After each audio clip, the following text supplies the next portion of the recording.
Legal passage at the speed of 100 WPM.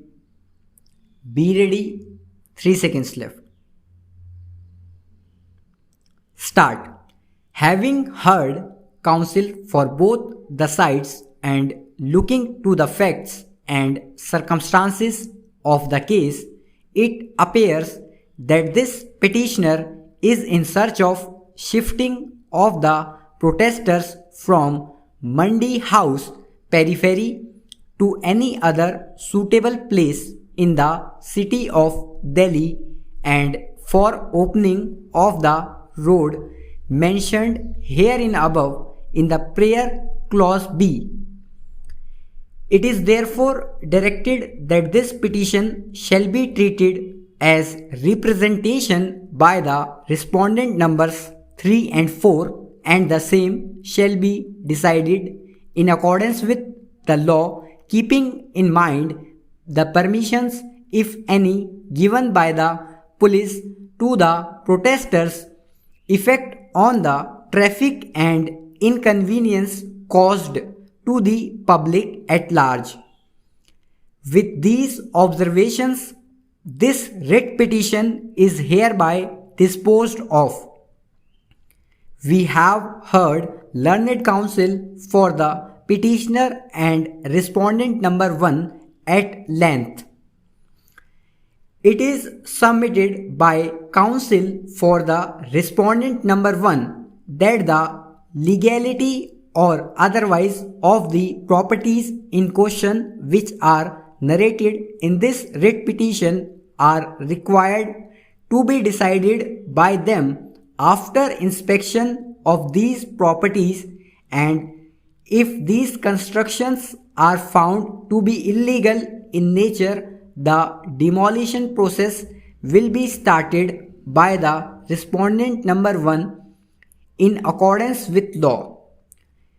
In view of the stand taken by the respondent number 1, we see no reason to entertain this writ petition because respondent number 1 will firstly decide the legality or otherwise of the construction as stated herein above in accordance with the law, and after giving an adequate opportunity of being heard to the owner occupier of the superstructure. If the same is found to be illegal in nature or unauthorized construction, further actions will be initiated by the respondent number 1 for the demolition or such other actions in accordance with law, rules, regulations, government policy applicable to the facts of the case. With these observations, this petition is hereby disposed of.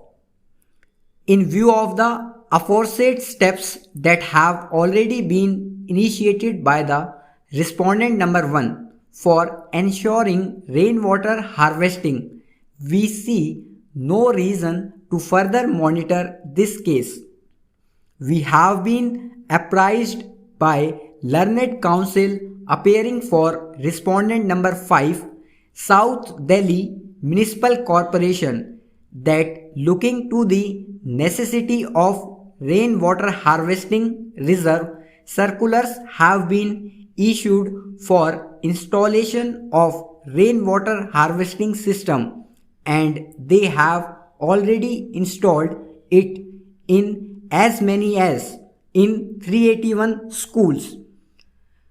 Moreover, it has been made mandatory for all establishments over 500 square meters, whether old or new, to install rainwater harvesting systems as per the status report submitted by respondent number 5.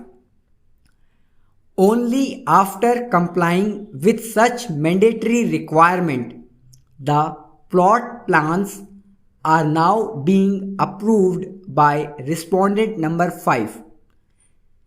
Learned counsel appearing for respondent number 9 submitted that there is a provision for rainwater harvesting of the Master Plan for Delhi 2021 and in Chapter 10 of Unified Building Bylaws for Delhi 2016.